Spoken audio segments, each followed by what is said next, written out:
tema kanina. Dire-diretso, hindi ko po alam mga kapatid nyo. Ang ginagawa ko po muna, bago ko aralin yung ating lesson, ang ginagawa ko po muna, yung preaching natin. Yung muna, hindi ko alam, yun din pala yung Sunday school natin, at yun din yung devotion. Yun po yung flow mga kapatid. Kaya, hayaan mga kapatid na ma-renew yung pag-ibig ng ating Panginoon sa bawat isa sa ating mga kapatid. Mahal na mahal tayo ng ating Diyos. Amen. At hindi ko alam kung bakit ito yung naging mensahe natin ngayon. Pero isa lang alam natin, ito po yung kailangan po natin ngayon. Amen. So, ating verse mga kapatid, sabi po dito, John 3:16. Amen. Tatlong beses na yan mga kapatid na banggit.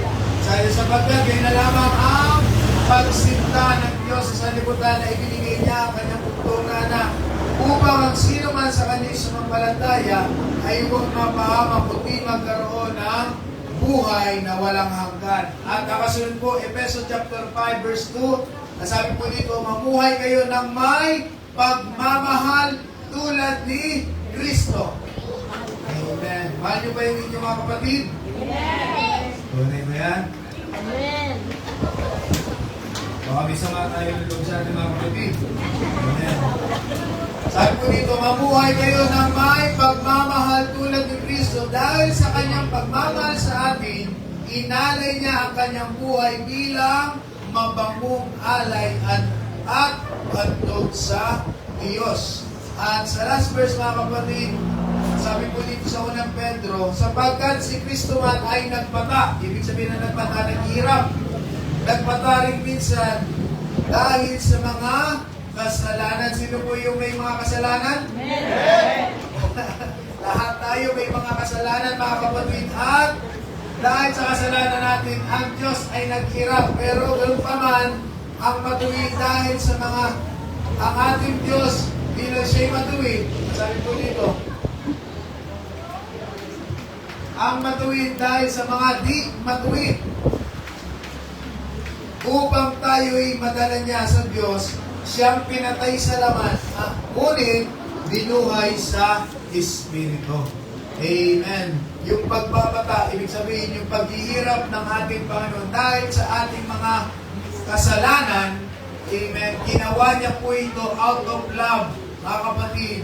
Siya po ay namatay sa laman, ngunit binuhay sa Espiritu para makapiling po tayo. Yan po ang pagmamahal po ng ating Panginoon. So, sa usaping ito, malalaman po natin na ang ating Panginoon, bagamat tayo po ay makasalanan, pinili niya na ibigay ang kanyang sarili para sa ating kaligtasan. Sino po yung mga kapatid yung grateful dito na ibinigay ng ating Panginoon yung kanyang sarili para sa katutusan ng ating mga kasalanan? Then sana ay maging grateful tayo mga kapatid na tinatamasa natin itong pagpapalang ito, tinatamasa natin itong kalakasan ito, tinatamasa natin itong mga blessing na meron po tayo dahil po yun sa pagmamahal ng ating Panginoon. Minsan may mga pagkakataon mga kapatid na ibinibigay ng Diyos dahil sa pagmamahal niya, yung mga bagay na hindi naman natin deserve, ibinibigay ng ating Panginoon. No? Binibigyan tayo ng maraming pagkakataon, binibigyan tayo ng maraming chances ng ating Panginoon. Kahit tayo po ay nagkukulang, nagkakamali, dahil po yan sa pagmamahal po ng ating Panginoon. Kaya araw-araw mga kapatid, talaga kailangan natin magpasalamat sa ating Panginoon. At mga kapatid, automatically magpapasalamat ka naman talaga kung araw-araw mong nararamdaman ang pag-ibig ng ating Panginoon. At alam niyo mga kapatid, ang Diyos, araw-araw niyang ipinaparana sa atin yan. Araw-araw niyang ipinaparamdam sa atin ang kanyang pagmamahal, ang kanyang pagkalinga sa atin, ang sistila po ng mga kapatid, minsan nagiging manid tayo sa pag-ibig ng ating Panginoon. Amen? Kaya hindi kala natin, ay, hindi na yata ako mahal ni Lord. Akala mo lang yun. Amen? Mahal ka ng ating Panginoon. Yung katotohanan na merong paghininga, isa yan sa pagmamahal ng ating Panginoon. Dahil kung hindi ka na mahal ni Lord, wala ka ng hininga. Hindi ka na naginisip ng ating Panginoon. Hindi ka na nakapag-toothbrush. Hindi ka na nakakagawa, mga kapatid. Hindi ka na nakakatayo. Hindi punta sa mga gusto mong puntahan. Hindi ka na nakakagalaw, mga kapatid, nakakakain ng ayos. Kung wala kang buhay, kung hindi ka mahal ng ating Panginoon, pwede na yan tanggalin sa'yo ng ating Diyos. Amen. Ano ba naman na tanggalin niya ng ating Panginoon? Ganyan naman. Pagmamayari po tayong lahat ng ating Panginoon. Alam mo ba yan, mga kapatid, na pagmamayari tayo ni Lord? Amen. Kaya, magpasalamat po tayo mga kapatid dahil sa pag-ibig na ito na inalay sa atin ng ating Panginoon, ang bawat isa sa atin ay nagkaroon ng ganitong estado sa pananampalataya at sa buhay. Hindi man tayo mayaman, pero tayo naman ay pinagyayaman sa spiritual. Magpasalamat po tayo sa ganyang bagay. Amen. At pero mga kapatid, ano po kaya ang pagkakaiba ng regalo at sacrifice? Gift and sacrifice. Difference between a gift and a sacrifice. Ano po? Ano yung pagkakaiba? Walang maling sagot. Walang maling sagot. Sacrifice may bigat, may value. Ang gift, pero di naman.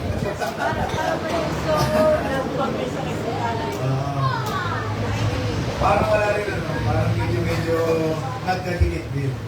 Pero dito mga kapatid, sa nakita ko, sabi niya, ang gift is something really given to bless someone. Ano, sa mga nanagwalang kaya, ang gift, amen, ito po ay regalo, binibigay natin para i-bless or mapasaya natin ang iba.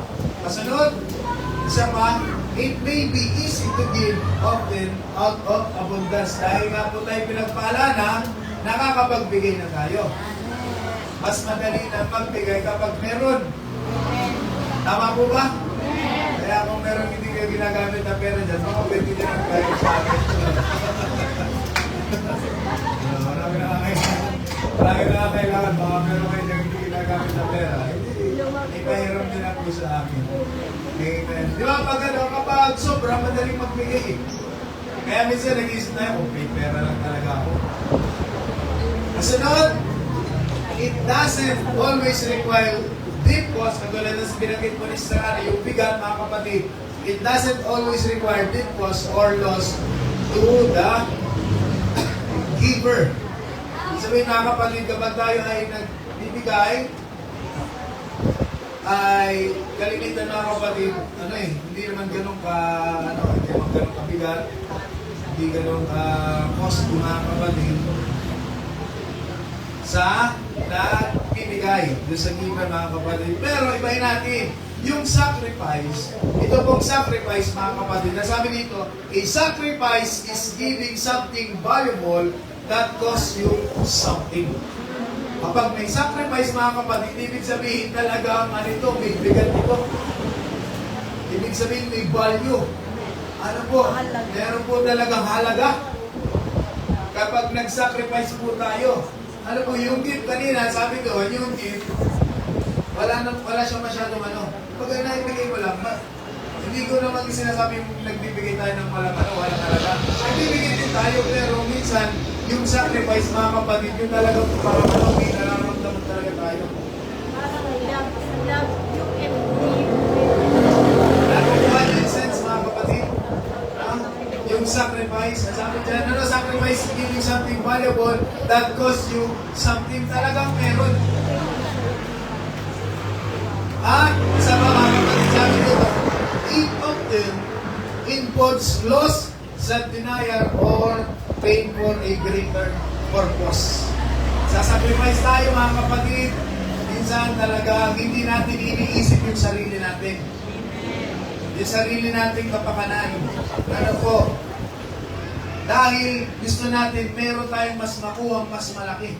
May mga sinasacrifice tayo. May mga pinipitawan tayo na tayo mga kapatid, hindi natin iniisip kapag pinitawan ko ito, wala na ako ganyan. No? At kasunod, in the Bible, ang sabi dyan, sacrifice was tied to worship, atonement, and obedience. Pagdating po sa Biblia, mga kapatid, ang sacrifice, ito po ay nakadikit mga kapatid sa pagsamba, pagpapatawad at sa pagpapakumbaba. Obedience. Amen.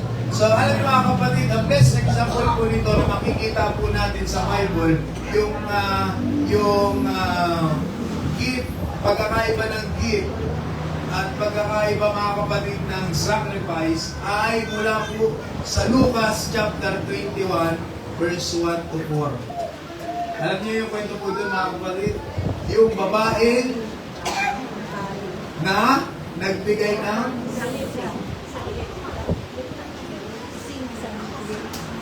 sabi po dito mga kapatid sa Lucas chapter 21, nang tumingin si Jesus sa maligid, nakita niya ang mayayaman. Sino dito ang mayayaman? Mayayaman tayo mga kapatid. Sabi dito, nakita niya ang mayayaman na naglalagay ng mga handog sa templo. Yung sabi sa ibang sa ibang libro mga kapatid na pinapatanong ba nila. Ang sabi po dito, sa 2, nakita rin niya ang isang dukhang biyuda na naghulog ng 2 salaping tanso. Ang sabi niya sa iba sa akin, 2 kusing. Amen. So may dalawang nakita dito ang ating Panginoon. Merong mga mayayaman at isang babaeng palo na nagbigay sa ating Panginoon. So, linawin po natin mga kapatid, no? Na kapag tayo po ay magbibigay sa ating Panginoon, hayaan na meron po talaga itong value. Bakit? Ang sabi po dito sa verse 3, sinabi niya, ang inihandog ng dukhang biyuda, biyudang yun, ay higit pa sa inhandog nilang lahat. At bakit mga kapatid? Dahil sabi sa 4, ang inilagay nila ay bahagi lamang ng kanilang kasaganaan. Ngunit ang kanyang ibinigay ay ang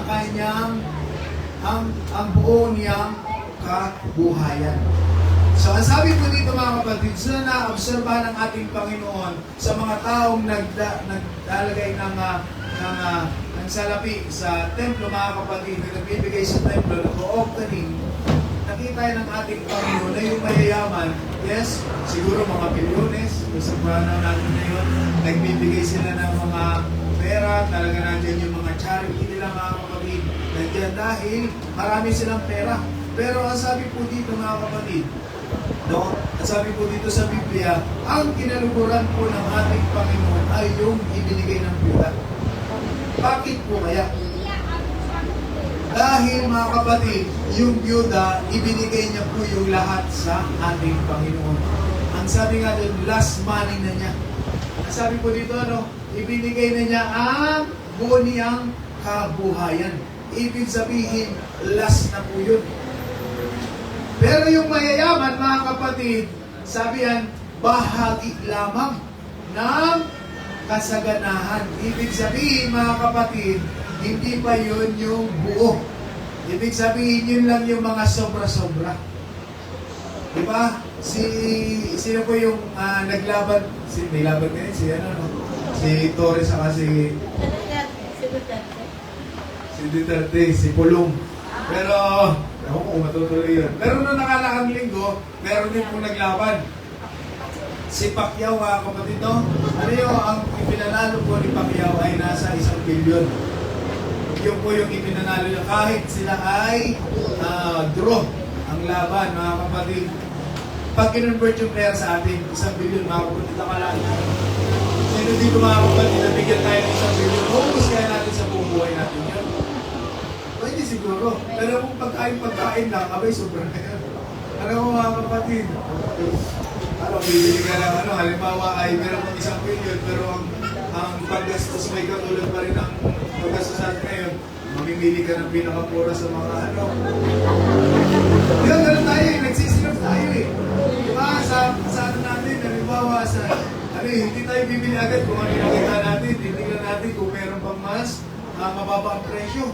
Iikot tayo. Diba, sa mga palengke, ay, bakit dun sa kabila? Ganito lang ang 1 kilo. Ba't sa'yo, taas? Sukay mo naman. Start mo na yan, di ba? May mga ganun-ganun mo tayo.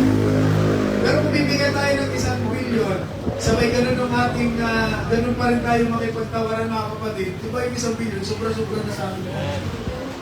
Magkano ba ang isang, halimbawa, isang decenteng bahay, sabihin natin na kasi mahal na buhay, makapagpatayo tayo, bahay at lupa, meron tayong 2 milyon. Ano po? Kasi decente, sabi ko decente. Maganda na yun, 2 milyon, bahay at lupa. Minsan nga, pag nasa village, mas mahal. Hindi pa maganda yung 2 milyon, mga kapatid. Ano po? Huwag sa village, isang payo umabot, huwag tayo kukuha sa village. Iba pa rin yung nasa huwag tayo sa subdivision, iba pa rin yung sa sarili po natin. Kasi pag nasa village ka, may bahay ka na, may binabayaran ka pa. Yung secure doon. Kaysa dun sa sarili natin. The best pa rin yung sarili mong lupa. Wala kang inaalala, sarili mo lang. Wala po. Di ba yung 1 billion mga kapatid sa isang buhay ng isang tao, parang hindi naman niya kaya kung simple lang ang pamumuhay na gagawin. O simpleng pamumuhay lang ang gagawin, hindi naman niya magagasta lahat yun eh. Baka may mga pamana pa siya. Pero sa mga negosyante, 1 billion, ang laki na nun. Mapapatubo may mga kapatid. Pero sa atin, halimbawa mga kapatid, bigyan po tayo ng 1 million. Ano po ang unang-una natin gagawin? Ano una-una po natin gagawin pag binigyan tayo ng 1 million? Halimbawa lang. Mag-iisip muna. Mag-iisip muna. Nag-iisip ka muna kasi, naku pastor, first time ko eh. Nag-iisip ka magkano na isang million. Ano una-una natin gagawin? Babawasan mo ng 10%. Pero nung una kong binagyan, di ba nasa isip yung bahay ko ba? Ay mga kapatid, tinanong sa akin yung bata pa ako. Jay, nasa sakyan, kay pula pa. Kung kilala dito nila yung pula sa sakyan pula. Nasabi sa akin, Jay, nakalimutan ko sino nagtanong sa akin. Pinagtanong sa akin, Jay, kapag ikaw ay, as Pastor Brian yata, kasi gano'n lagi lang na pagkakasama na sabi na, Jay, kapag ikaw ay binigyan ng 1 million, sa amin, ano ang unang-unang mong gagawin? Siyempre ako mga kapatid, lumalaki sa gawain, sabi ko, magpapatayo ako ng church. Kahit hindi pa naman ako sumapleto. Sige, magpapatayo ko. Magpapatayo ako ng church. Kasi palipat-lipat din kami eh. Naranasan ko rin palipat-lipat ng church. Magpapatayo ako ng church. Nasabi sa akin, Pastor Brian, mali. Sabi, bakit mali? Church naman yun. Mali, mag-tights ka muna. Tights ka muna, mag-offer ka muna bago ka magpatayo ng church. Tayo mga kapatid. Kaya yun mga kapatid, nung lumaki ako sa ganun na naisip ko, kapag talagang meron akong ganyan, yun ang una kong gagawin mga kapatid. At kahit pa paano naman mga kapatid, ginawa ko po yun. Nung unang beses ako nagtatrabaho talaga, patutuwa ko yung mga kapatid. Buong trabaho ko, yung unang sweldo, unang sahod mga kapatid, nag-tights ako doon, tinights ko yan. Unang sahod ko yan, mga kapatid, kasi Gino lang naman ako eh, job order. Ang unang aking ay para 4,000 yata. 4,000 kasi kinsenas po kami. Kinsenas katapusan. Parang 5,000 pala. 5,000. Nakuha ko yung 5,000. Ginawa ko, nagpaalam ako doon kay nanay. Kasi doon pa rin ako nakatira. Magtatays ako. Tapos, magtatays ko yung 5,000. Magkano 5,000? Times ng 5,000? 500. Magtatays ko yung 500. Tapos yung makikitira, lahat offering ko yan. Ay, kasi wala naman akong pera. Yun ang inuna ko mga kapatid. Yun kasi ang iba't iba naman tayo ng conviction. Iba't iba tayong conviction. Pero yun yung naging conviction ko sa ating Panginoon. Kasi yun yung first fruit ko sa trabaho. First fruit yun. Sa Bible may ganyan mga kapatid yung first fruit. Yun yung first fruit ko. Yun yung unang beses ko magtatrabaho. Kaya yun yung first fruit ko sa ating Panginoon.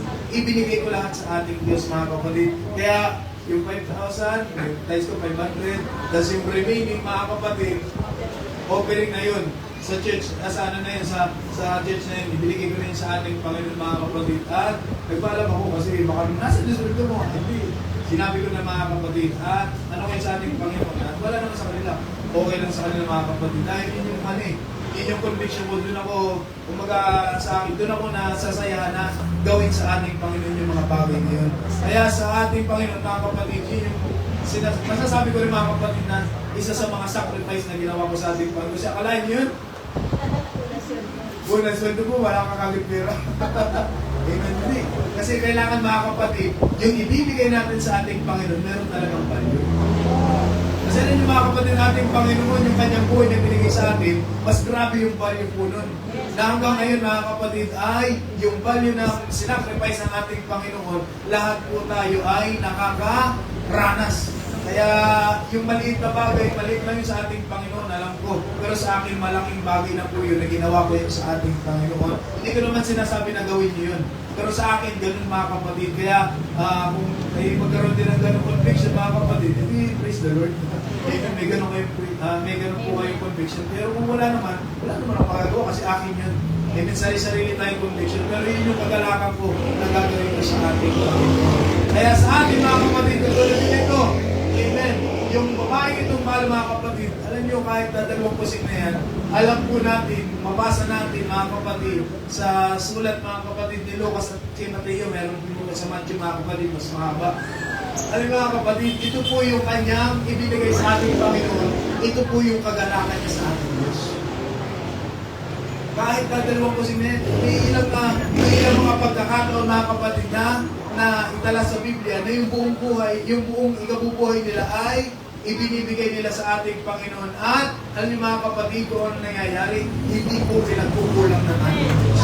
Tandaan niyo mga kapatid yung nangyari kay Elias ba yun? Yung last ano na lang nung meron silang ano? Kay Elias o kay Elijah?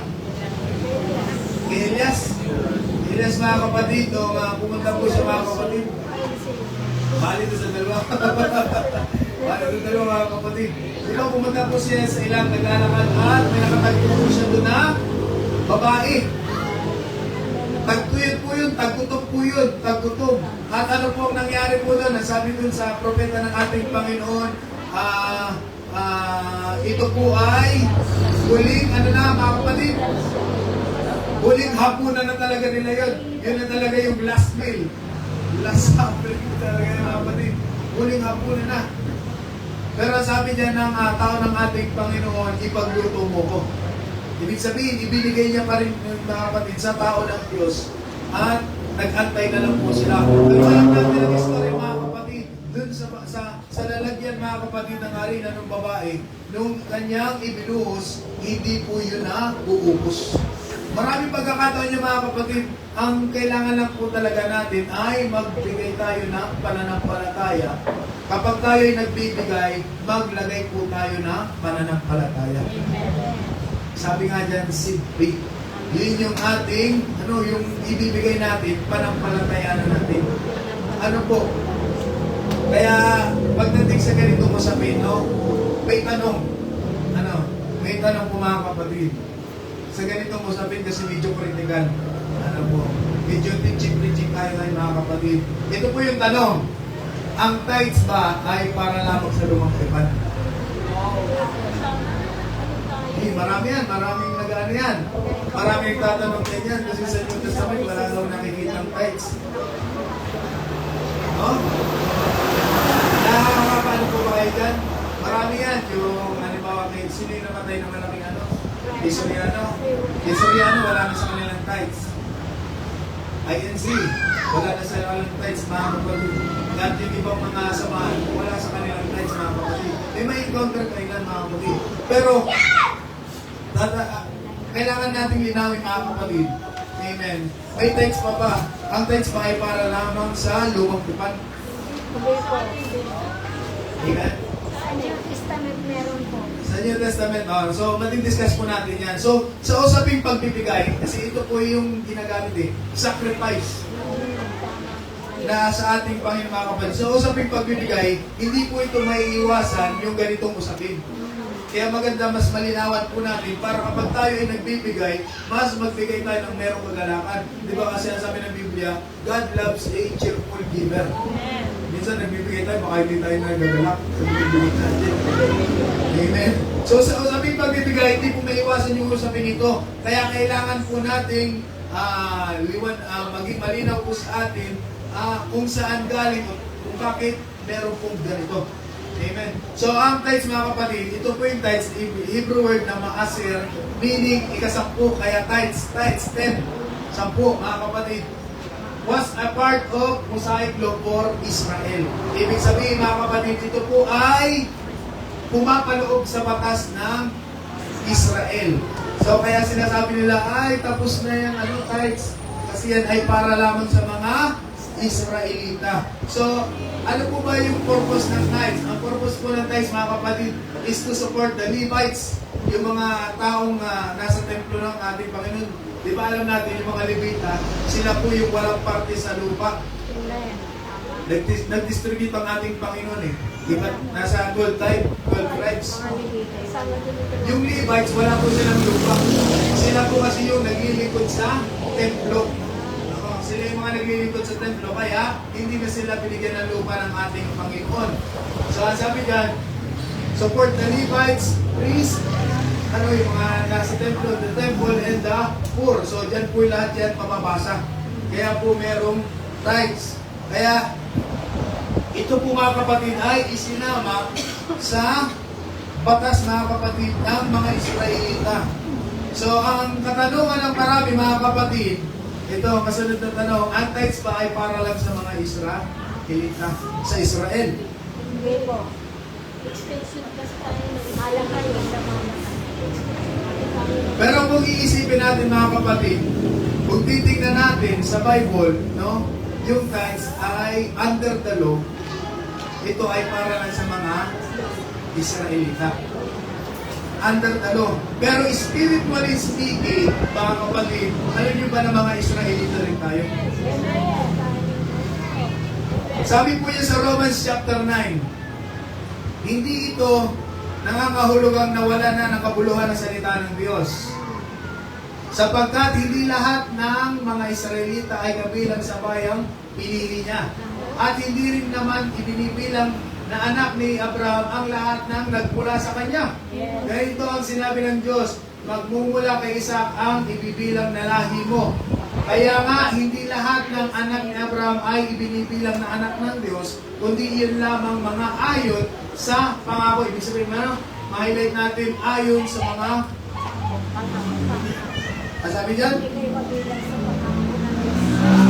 Yun lamang mga ayon sa pangako ng Diyos. Kasi alam natin na pinangakuhan si Abraham na siya po ay pagpapalain at ng kanyang mga Magpapada sa lahi. At ang sabi po dito mga kapatid, ang pangako kung gayon ay batay sa pananampalataya upang ito'y maging isang kaloob na makakamit ng buong lahi ni Abraham. Nasabi pa, hindi lamang na ng mga nasa ilalim ng kautusan, kundi pati naman ng mga nananampalatayang tulad ni Abraham na ama nating lahat. So kung may kaparehas tayong pananampalataya ni Abraham, kasama po tayo dun sa mga kapatid, blessing sa mga Israelita. Dahil ang ama natin sa pananampalataya, ang father of faith ay si Abraham. Kung ano yung pananampalataya ni Abraham ay yun din ang naging pananampalataya. Tayo yung merong pangako. At ang sabi ng Galatia, dapat ninyong maunawaan na ang mga sumasampalataya ang mga tunay na anak ni Abraham. Praise the Lord. Sino dito yung mga mananampalataya? Amen. Kaya sabi dun sa Roman kanina mga kapatid, hindi lahat ng galing sa lahi ni Abraham ay pinili ng ating Panginoon, kundi yun lamang merong pangako. Sino yung may mga pangako, nakatanggap ng pangako, tayo po merong banal na espiritu ng ating Panginoon. Tayo po ay naupong doon sa lineage ni Abraham. Spiritually speaking, tayo po ay mga Israelita. Amen. Kaya yung pagpapala ni Abraham ay nararamdaman natin.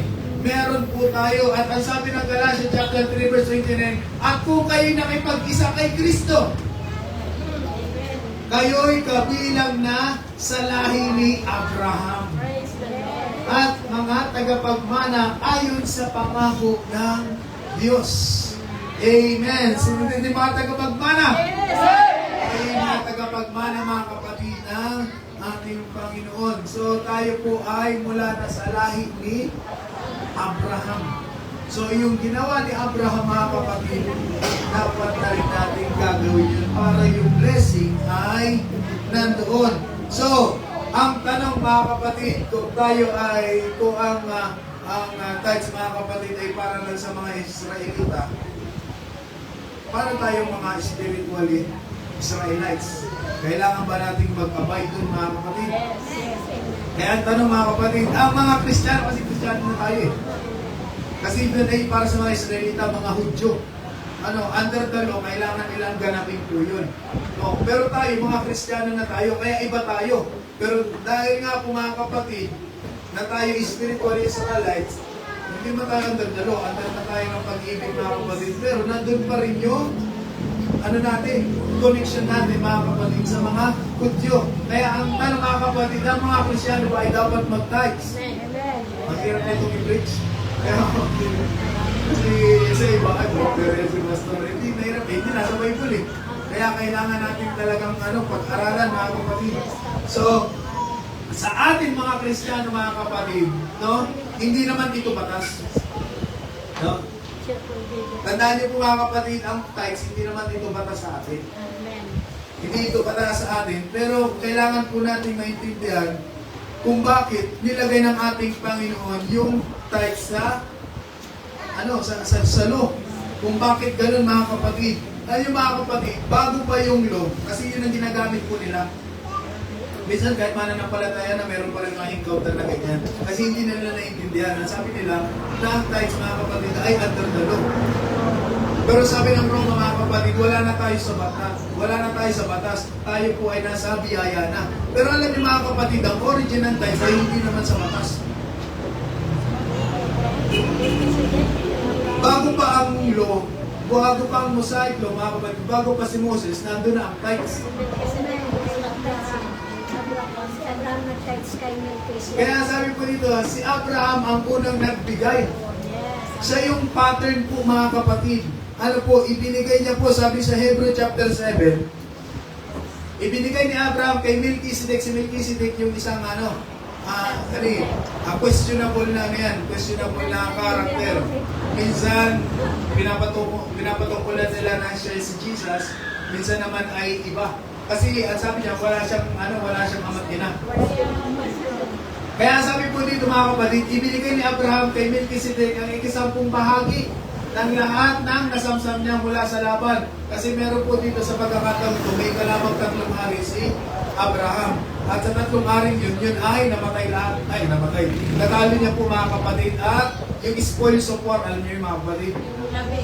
Yung kapag kasumigay noon, kung yung pagkatalo mo ng bansa yung lahat pwede mo yung yung spoils of war, mga kapatid, ang sabi niyan, si Abraham, nag-tithe sa lahat ng yun. Kaya sabi niyan, mga kapatid, ibinigay ni Abraham kay Melchizedek ang 10 bahagi ng lahat ng mga nasamsam niya mula sa laban at pinagpala niya ang taong ito na pinangakuan ng Diyos. So yung ginawa, mga kapatid, hindi ko ito inutos kay Abraham, kundi si Abraham ang nag-initiate. Kasi wala sa isip ng ating Panginoon na gumawa ng tithes. Ang nangyari, mula sa kanyang nilikha, kay Abraham, yun yung nag-initiate na magbigay ng tithes. Kaya before talo, mga kapatid, pinagpala siya ng ating Panginoon. Bago pa yung batas, no? pinagpala siya ng ating Panginoon. Dahil nga natuwa ang ating Panginoon, in-incorporate ng ating Panginoon yung tithe sa law. Ibig sabihin, kung ang ating Panginoon ay natuwa sa ginawa ni Abraham, bakit hindi natin gawin? Praise the Lord. Praise the Lord. Diba? Ba't hindi natin gawin, mga kapatid? Kung ang ating Panginoon na bago ang batas sa initiative ng tao, mga kapatid, initiative ng tao ay natuwa ang ating Panginoon. At sa sobrang tuwa ng ating Panginoon, ipinasok pa dun sa batas at inilagay, mga kapatid, sa batas ng mga sa Israel. Ibig sabihin, naging maganda sa paningin ng ating Panginoon yung ginawa po ni Abraham. Kaya, napapunta, naging batas pa. Diretso siya. Siya yung originator, mga kapatid, si Abraham. Ang originator ng pagbibigay ng ika-10 bahagi. At hindi lang siya. Kasunod ng mga kapatid ay si Jacob o si Isaac, mga kapatid. Si Jacob po. Si Jacob ay nagbigay rin ng ika-10 bahagi. At natuwa po doon ang ating Panginoon. Kaya minsan nagtataka po ako, mga kapatid. Bakit po nila dinidisqualify ang tithes na ang purpose lang naman ng tithes ay magpala? Doon ako nag-iisip minsan, mga kapatid, bakit naman hindi? Parang Ano? meron ka makasarili. Bakit naman hindi, mga kapatid, na kung ang purpose naman ng tithes ay pagpalain mo, bakit hindi mo gawin? Parang selfish. Parang selfish. Oh? Parang selfish makasarili. Oh, tinitingnan natin kawalan sa atin yung mga bagay na ibinigay naman ng ating Panginoon sa atin. Amen. So before the law, pag-uusapan natin yung critical, mga kapatid, hindi under the law, kundi after the law pa, mga kapatid. Before the law pa, mga kapatid, nandun na yung tithes. Ibig sabihin, hindi po dahil sa batas, kundi dahil sa initiative ng isang tao na natuwa po ang ating Panginoon. At yun po yung sinusundan po natin. Hindi po tayo ilalim sa batas, kundi dahil sa pagsunod ng isang tao. Kasi yung tithes, mga kapatid, pumapailalim po yan sa obedience.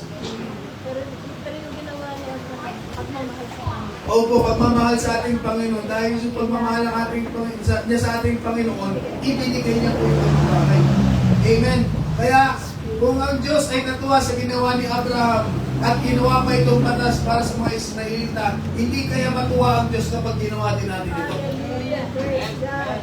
Praise Kasi God. maraming nahihirapan dito. Marami pong nahihirapan.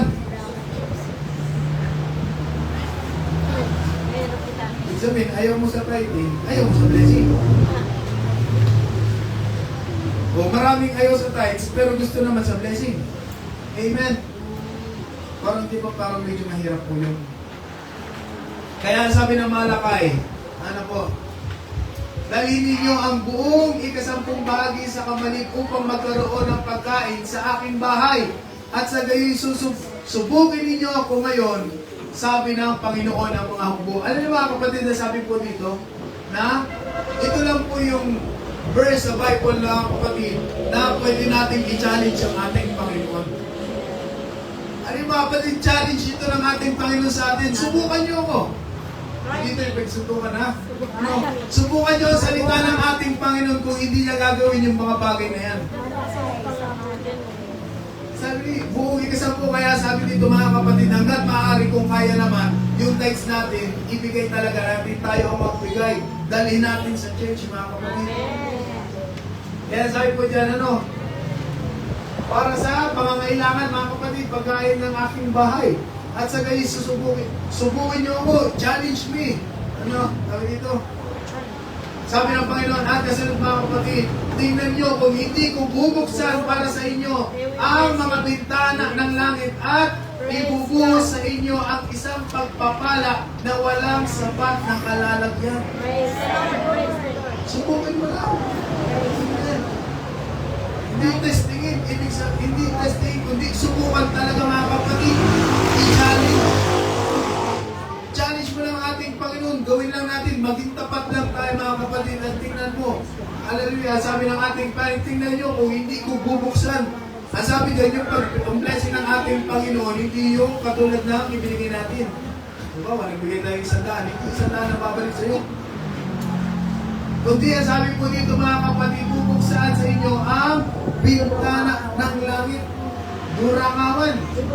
ibubuhos ko sa inyo ang pagpapalang walang sapat na kalalagyan. At ano ba yung isa pang promise mga kapatid? Nasabi niyo, aking sasawayin ang mga mananakmal alang-alang sa inyo. Kaya't hindi nito masisira ang bunga ng iyong mga lupa, yung mga pinaghirapan natin kung protektahan niya ng ating Panginoon. Yung tithes pala, yung pala yung protection Amen. sa mga tinatangkilik po natin. Hallelujah. Tapos ayaw nila ng tithes. So walang protection. Walang insurance. Walang insurance. Kasunod, at ang inyong puno ng ubas sa karam ay hindi mawawala ng bunga. Amen. Ibig sabihin yung source of income natin ay hindi matitiplit. Ano yung titiplit? Nauubos. Amen.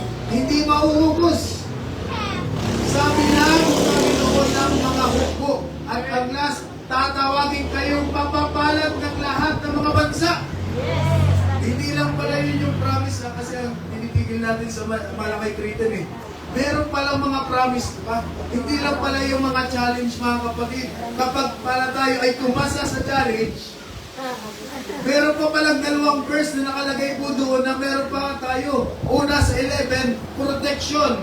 At hindi matitipid, hindi mauubos yung ating pinagkukunan. At kasunod, tatawagin tayong mapapalad ng lahat ng bansa sapagkat kayo magiging lupain ng katuwaan, sabi ng Panginoon ng mga Praise hukbo. the Lord. Praise the Lord. Sino po yung pioneer po nito?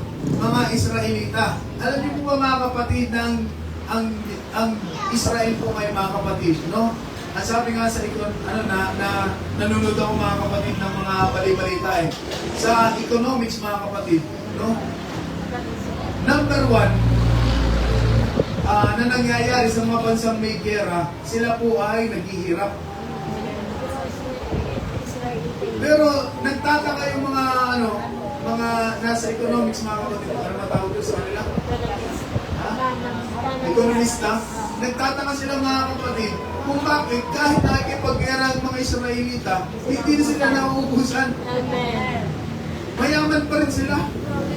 Nagtataka sila mga kapatid, bakit kahit anong gera nangyayari, kasi alam niyo mga kapatid yung isang di ba meron silang tinatawag na dome? Hindi na-protekta po sa kanila kapag meron mga missile, pero sasalubong, Iron Dome ang tawag po nila doon. Ang isang bala ng mga kapatid, napakamahal. Dollars. Mga kapatid, thousands of dollars mga kapatid, ang isang bala po doon. Pero kahit marami mga kapatid, hindi sila nauubusan. Amen.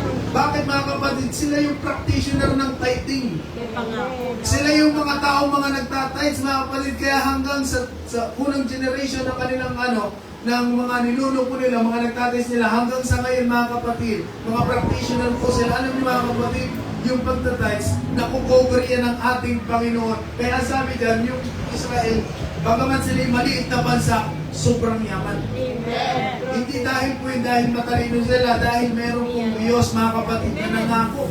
Praise the Lord. Sila yung lipi, mga kapatid ni Abraham, ay maging tayo, ay lipi rin din po ni Abraham. Kaya yung pangako po yan, ay makukuha din po natin.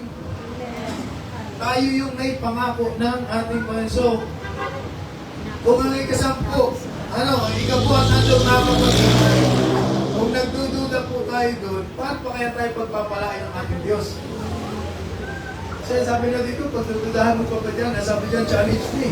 Subukan mo ako sa ganitong bagay. So, ang dami doon mga kapatid, nilagay mga kapatid sa 11, protection at supply ng ating Panginoon. At kasunod mga kapatid, magiging blessing ka, makikita ng mga bansa na ikaw ay pinagpapala ng ating Panginoon.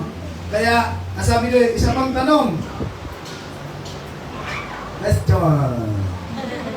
Bakit wala nang nabanggit na ba sa bagong tipa na patungkol sa tithes?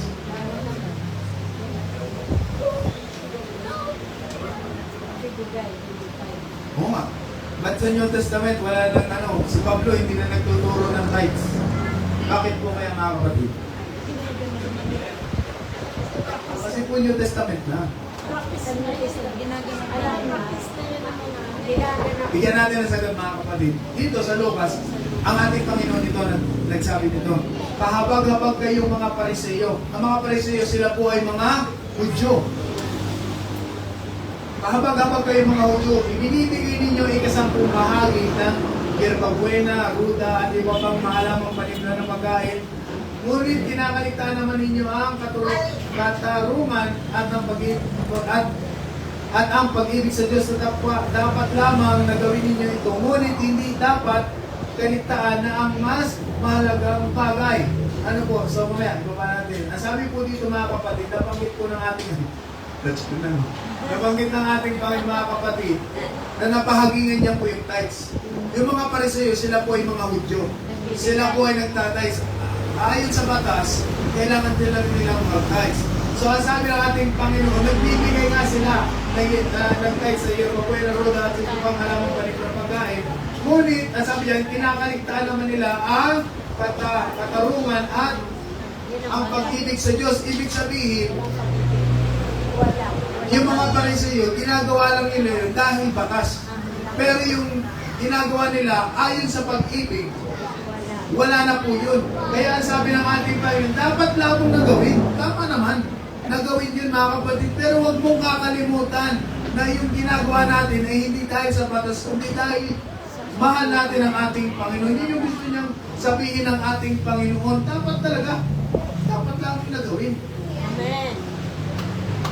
Kaya wala masyadong pag-uusap mga kapatid patungkol patungkol po mga kapatid sa tithing sa New Testament dahil ito po ay practice na ng marami. Alam niyo mga kapatid, ang mga unang mananampalataya ay mga Hudyo. Thousands of years, hundreds of years mga kapatid, nagtatights na talaga sila. Kaya si Pablo hindi niya tinatake yung mga ganyang bagay dahil hindi na issue sa kanila yan. Kasi practice na po nila yan. Nagtatights na po talaga sila. Mayroon na mga kapatid, no? Na sa atin, halimbawa, sa atin, mga Pilipino, tayo ay nakain ng kanin. Sa ibang bansa, hindi po sila nakain ng kanin. Parang ganun lang din po yan eh. Si Pablo, halimbawa si Pablo Pilipino, ang pangangaral ni Pablo, kailangan niyong kumain ng kanin. Sasabihin mga Pilipino, ay sino naman ito pagkain namin, ba't po ba kami pagsasabihin na kumain ng kanin?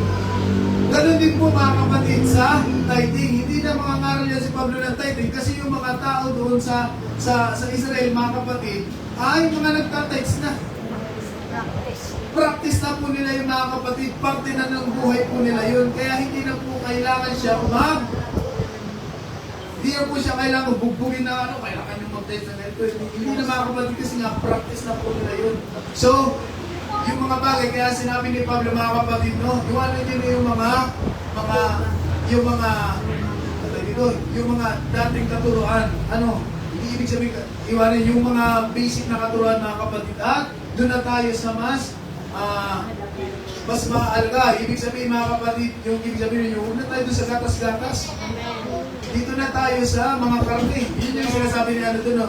Kasi yung tithing sa panggatas-gatas pa lang yan. Pero sa iba, nagiging karne. Nakaturuan, mga kapatid. Basic po yan. Kasama yan sa basic na pamumuhay ng mga mananampalataya. Kasi part po yan ng obedience natin at pagpapakita ng pagmamahal sa ating Panginoon. Kaya hindi na po yan, mga kapatid, tinakil ng ating Diyos. Kaya sabi nga dito, dapat lamang naman gawin. Pero huwag niyo kakalimutan, yung pagbibigay niyo, dapat lamahan niyo ng pag-ibig. Amen. Amen. So, hindi po kinontra ng ating Panginoon. Inayunan pa nga ng ating Panginoon. Kaya sasabihin ng iba, ay walang tithes sa New Testament. Wala talaga. Kasi ginagawa na talaga nila yan. Nasabi dito nga, inayunan eh. Kung sa ating Panginoon, dapat bubuhay. Sabi sa Korinto, ito ang ibig kong sabihin. Ang nagtatanim ng kaunti ay aani ng kaunti. At ang nagtatanim ng marami ay aani ng marami. 7. Ang bawat isa ay dapat magbigay ayon sa kanyang pasya, maluwag sa loob at hindi napipilitan lamang sapagkat iniibig ng Diyos ang nagbibigay ng may kagalakan. Amen. Tandaan po natin, hindi po ito tithes mga kapatid, ito po yung offering ang pinag-uusapan po dito. Amen. Yung tithes mga kapatid, ito po yung ibinibigay natin sa ating Panginoon bilang yung kumbaga yung tinatanggap natin. Pagka ikinibigay lang natin sa ating Panginoon. Yung offering, dyan na po tayo pagpapalain ng ating Panginoon. Ano po yun po yung sinasabi po dito mga kapatid, na kung malaki, alit ang offering mo, Oh, hindi maliit lang din. Pero ang maliit sa atin, malaki sa ating Panginoon eh. No? At depende sa puso na nagbibigay. Kaya, sa atin mga kapatid, kasi sila, may mga katulad po sila mga kapatid, no? Na wala nang tithes. No, wala nang tithes. Ano, marami po sila doon, puro offering na lang. Alam niyo mga kapatid, mas mahirap po yung kanila doon. Kasi sila po ay, meron silang ano eh. Ano yung tawag dito? May kota sila. Mas mahirap yung kanilang mga kapatid eh. Mas maigi na lang mag-tithes mga kapatid. Kasi tatapatan yung iyong kabuhayan. Ganun sila mga kapatid. Oo, ganun po. Dun sa isang malaking simbahan na meron tulis mga kapatid. Doon kota po yun doon. Sisingilin ka doon. Mas mahirap po yun mga kapatid. At isa pa mga kapatid, no? Kung gusto talaga natin mamuhay na katulad sa mananampalataya, inineglect natin ang tithes mga kapatid at gagayahin natin yung mga mananampalataya sa New Testament. Alam niyo mga kapatid, mas malaki pa ang binibigay ng mga mananampalataya ng New Testament. Did you know? Dito mga kapatid, alam mo ba? Sabi nito, the early church even gave beyond 10%.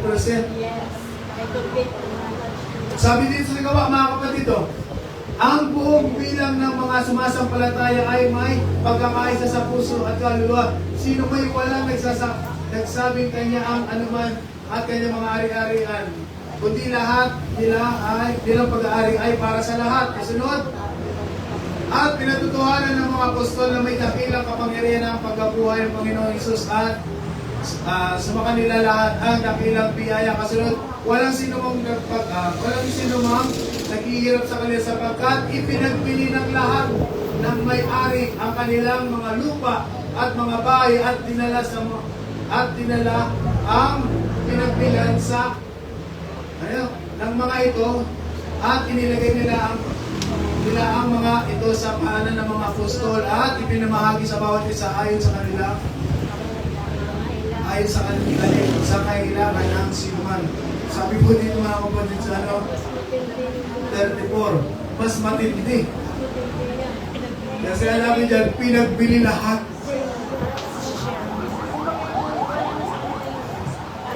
Pinagbili lahat mga kapatid, yung lupain at mga ari-arian. Kung gusto nating mamuhay mga kapatid na katulad ng mga nasa New Testament, ay mas matindi po yung kukunin sa atin. Ano gusto niyo mga kapatid? Yung buong ari-arian o may 10% lang? Amen. Kaya, sa atin mga kapatid, sana wala na maging usapin sa atin ganito. Hindi ko naman kayo sinasaway mga kapatid, pero gusto ko lang linawin mga kapatid na ang tithing, ito po ay pag-uwi natin, pagsunod po natin sa ating Panginoon. At kung ang design naman ng tithing ay para tayo ay pagpalain, bakit hindi natin gawin? Amen. Alam niyo mga kapatid, yung pagbibigay natin sa ating Panginoon, ito po ay maliit na parte lang ng ginagawa natin pabalik sa ating Panginoon. Kasi mismo ang ating Panginoon, malaki ang binigay po sa atin. Hindi lang 10% ng buhay niya ang binigay sa atin, kundi buo na ibinigay ng Diyos ang kanyang sarili para po sa atin mga kapatid. Hindi po yung mapapantayan ng 10% natin. Amen? Kasi sabi nga ng John 3:16 mga kapatid, sabi naman, there is someone who gave it all for us. Ang ating Panginoon, mas matindi pa sa 10% ang binigay niya. Buong buhay ng ating Panginoon ibinigay sa atin. Bakit tayo magdadamot sa ating Diyos? Kung ang purpose naman nun ay pagpalain din tayo, mga kapatid, pagdating sa ating Panginoon, kung sa perspective ng ating Panginoon, luging-lugi na si Lord. Amen. Halimbawa, 100% ang ibinigay sa iyo ng ating Panginoon. Ang babalik lang sa Kanya ay 10. Nasa iyo na ang 90. Pagdadamot mo ba? Ano po yung mas malaki? Yung 10 o yung 90? 10. 10. Ano pa yung mas malaki? 90 yung 10. Tapos ipagdadamag pa natin sa ating Panginoon yung napakaliit na bagay, mga kapatid, na ang ating Panginoon naman, wala namang idinidiman ng Diyos sa atin, kundi sumunod lang po tayo sa ating Panginoon. Dahil ang sabi ng Biblia, mga kapatid, kung mahal natin ang ating Panginoon, susundin po natin ang kanyang mga utos. Kaya ang sabi po dito, mga kapatid, merong namatay sa atin na mas malaki pa ang ibinigay sa atin. Ang sabi niya dyan 3:16, yung mga nabasa natin kanina, mga kapatid, na ibinigay niya sa atin para tayo po ay hindi mapahamak. Si Lord ang unang nagbigay. Ang Diyos ang unang nagbigay. Ang sabi ng Epeso, mga kapatid, ganun din. Ang sabi ng Epeso, mabuhay tayo may pag-ibig dahil inalay niya ang kanyang buhay bilang mabangong alay at handog sa Diyos. Kapag sinabing mabango, mga kapatid, mabangong alay at handog, katanggap-tanggap. Pag tayo ba'y nagbibigay sa ating Panginoon, katanggap-tanggap kaya ito?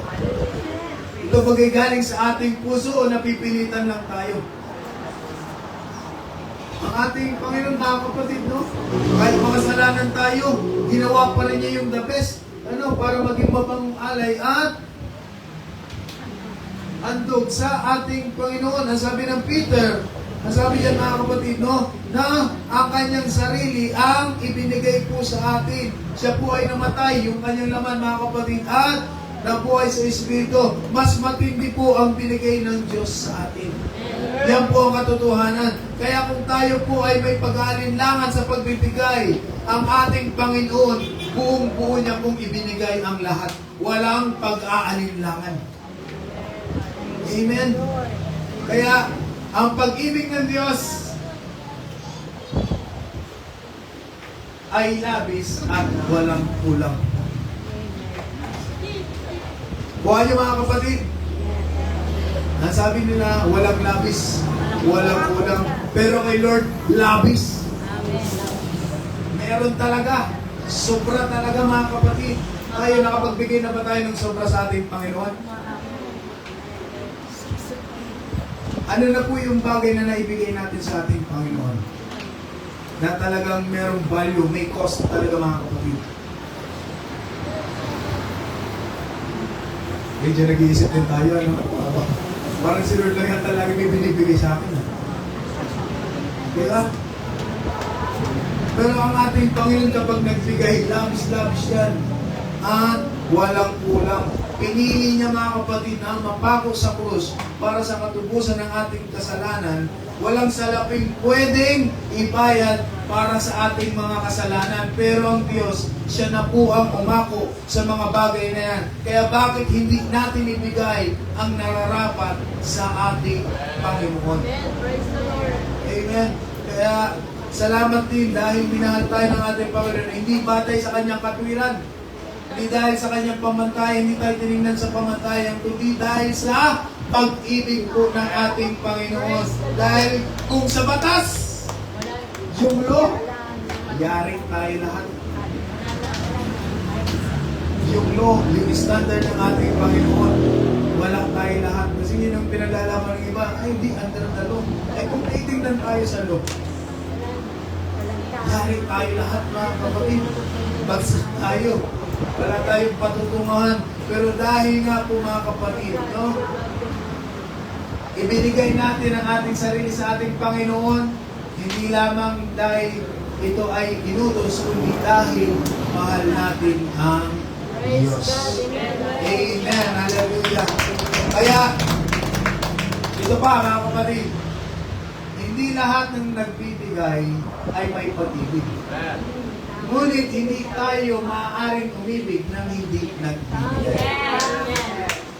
Yung mga tao ayaw mag-tithes, hindi nila mahal ang ating Panginoon. Hindi nila ganun kamahal ang ating Panginoon o hindi nila naiintindihan pa. Pero sa ating nakakaintindi na, mga kapatid, no issue.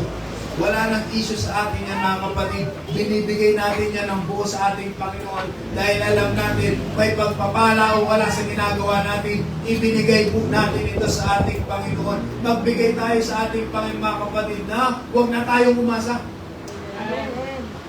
Kasi kung aasa at aasa lang po tayo mga kapatid, mabibigo at mabibigo lang po tayo. Ang Lord, siya ang unang umasa sa atin. Marami beses natin binigo ang ating Panginoon pero patuloy na umaasa pa rin ang Diyos sa atin. Kaya sa atin mga kapatid, kung magbigay tayo sa ating Panginoon mga kapatid, tanggalin na natin sa isipan natin na kapag nagbigay tayo kay Lord, may babalik agad.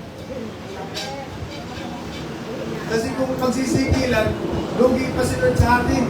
Marami pa tayong utang sa Kanya mga kapatid. Kasi kakaunting bagay lang ang naibibigay natin. Si Lord, araw-araw tayong binibigyan ng ating Panginoon ng lakas. Araw-araw tayong binibigyan ng ating Panginoon ng hininga. Araw-araw tayong binibigyan ng ating Panginoon matinong kaisipan. Meron tayong kapangyarihan mga kapatid. Hallelujah. Na gawin ang mga bagay dahil sa kapangyarihan ng ating Panginoon. Yan po'y lahat biyaya ng ating Diyos sa ating mga kapatid. Kaya ibigay lang natin ang nararapat sa ating Panginoon. Tanggalin na natin mga kapatid yung pag-agam-agam. Tanggalin na natin yung mga pagdududa sa salita ng ating Panginoon. Dahil ang salita ng Diyos mga kapatid, kapag ginanap po natin yan, ipapakita sa atin ang ating Panginoon na ang kanyang kapangyarihan mga kapatid ay merong gawa. Amen. Kaya subukin natin ang ating Panginoon. Amen. Hallelujah! Para ipakita ng Diyos mga kapatid ang kanyang mga pangako sa atin. Hallelujah! Hindi natin sinusubok si Lord eh. Yung atin na hindi sinusubok natin. No? Sinusubukan natin yung sarili natin, pero si Lord hindi natin sinusubukan. Kaya, ang sabi po dito mga kapatid, narito ang pag-ibig. Hindi sa tayo umibig sa Diyos, kundi siya ang umibig sa atin at sinugo ang kanyang anak na pampalubag-loob sa ating mga kasalanan. Ayan. Dahil po yan sa pagmamahal po ng ating Panginoon. Amen. Hallelujah. Kaya yung mga simpleng bagay dito sa mundo, mga kapatid, na ibigay natin sa ating Panginoon. O may value yan, ibigay natin yan sa ating Panginoon. Dahil siya naman sila dito mga kapatid na inaako niya lahat ng meron siya ay galing sa ating Panginoon. Tunay na lahat ng meron tayo ay galing sa ating Panginoon. Kung yan na mga kapatid ang ating, kung yan yung ating nasa puso mga kapatid, so yung pagbibigay ay hindi po mahirap po yan. Amen. At alam niyo mga kapatid, sa mga taong nagbibigay, yan po yung pinagpapalanan ng ating Panginoon. Amen. Kilala niyo mga kapatid, may mga kilala kayong ganyan, mga giver po sila.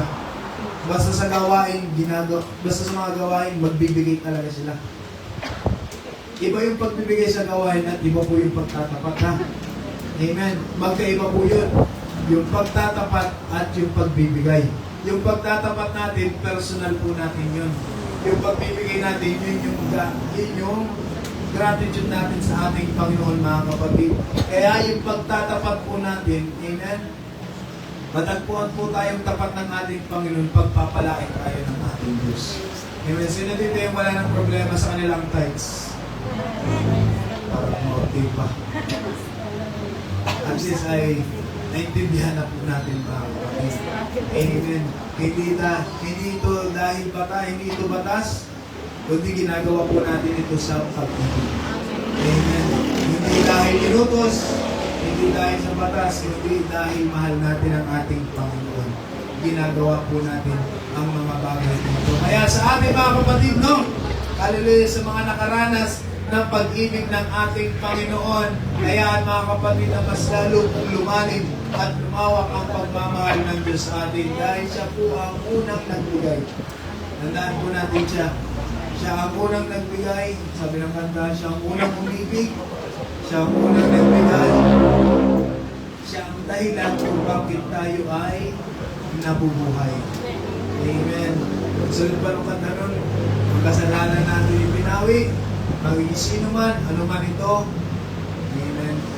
Yun ang ating Panginoon mga kapatid. Siya ang unang nagbigay sa atin. Kaya sa atin mga kapatid, huwag na natin pag-isipan ang ating Panginoon. Huwag na natin pag-isipan ang gawain dahil ang Diyos ang siyang unang naging example po na siya po na nagbigay sa atin. Kaya meron pa tayong bagay na kapalit, mga kapatid, na ibibigay ng sakto doon sa ibigay ng ating Panginoon. Wala rin naman. Kaya itong mga maliliit na bagay, gawin na po natin sa ating Panginoon. Kaya salamat sa ating Diyos, mga kapatid. No?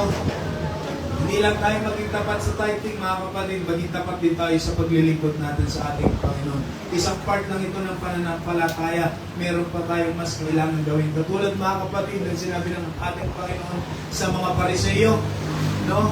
Dapat sila sa tithing pero nawala na yung pag-ibig nila sa ating Panginoon. Isang part lang yun ng pananampalataya, pero yung mas katarungan, mas kailangan, yun ang mas pahalagahan po natin, mga kapatid. Kaya, salamat sa ating Panginoon. Sino yung pinagpala dito ng ating Diyos? Alam niyo, mga kapatid, may kapangyarihan po talaga yan. Ang tithing.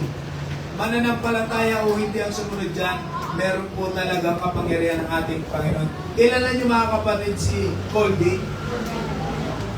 Kilala niyo po si Colgate? Pabili nga po ng Colgate yung usap. Kilala niyo si Colgate, mga kapatid? Si Colgate, bago siya dumating sa London yata siya, mga kapatid, bago siya dumating doon, nakasakay siya sa isang bangkero. Popular na yan, kwento nila, kapatid.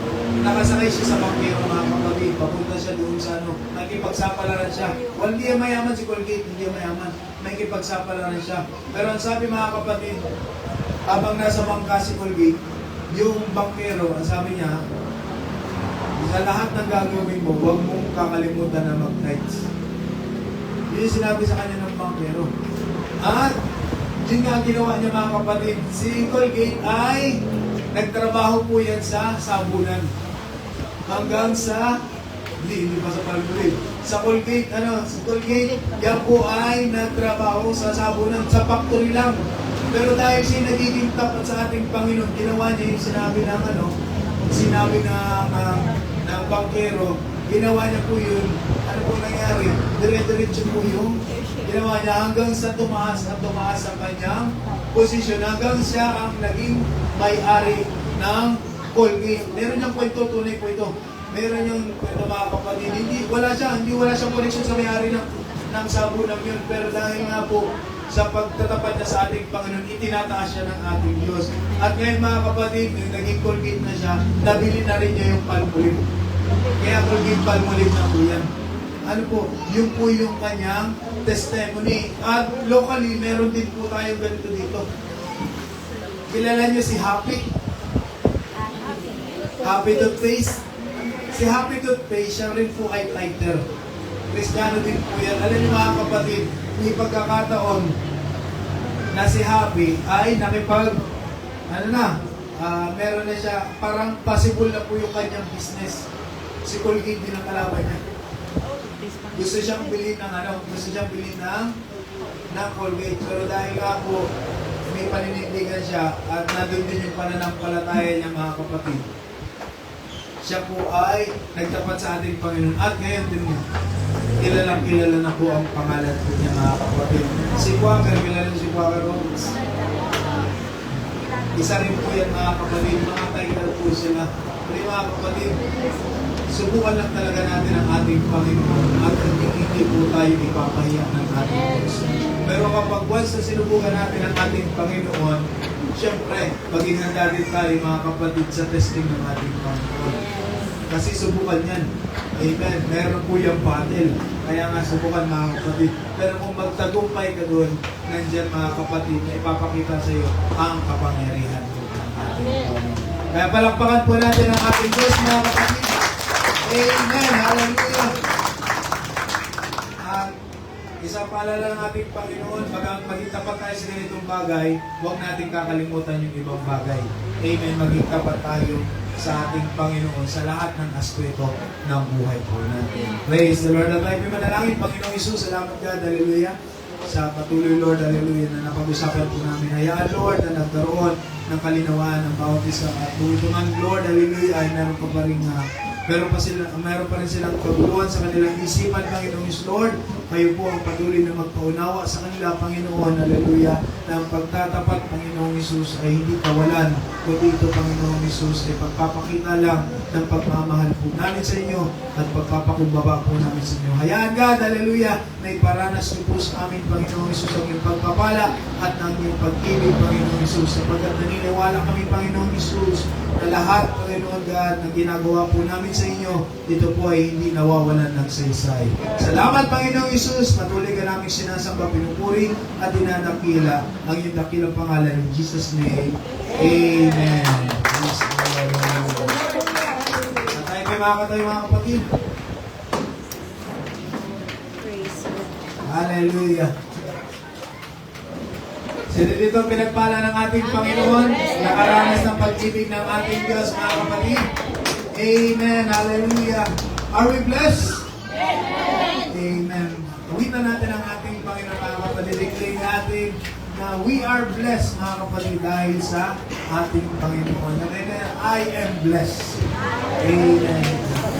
Every day that I live, I am blessed. Amen, God.